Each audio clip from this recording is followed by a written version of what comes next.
Hello বন্ধুরা, আমরা চলে গেছিলাম ১৪ হাত কালী পুজোর মেলাতে। সেখানে গিয়ে কালীমাকে দর্শন করলাম। এই দেখো, এটা ১৪ হাত কালীমা। এই কালীমাকে দর্শনের পাশাপাশি আশপাশটাও একটু ঘুরে দেখলাম। আমি যে জুম করে দেখানোর চেষ্টা করছি। বেশ বড় বিশাল মূর্তি এই মা কালীর। দুই পাশে ডাকিনী যোগিনী আছে।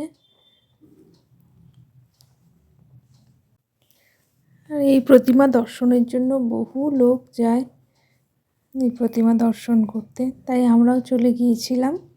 এই যে দেখো, এখানে কালীয় দমন হচ্ছে। এখানে এরম একটা মূর্তি, আর এখানে এই শিব ঠাকুরের একটা মূর্তি।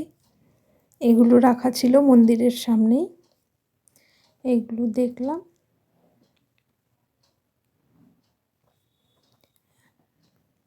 আর এটা পুজো কমিটিরই ঘর।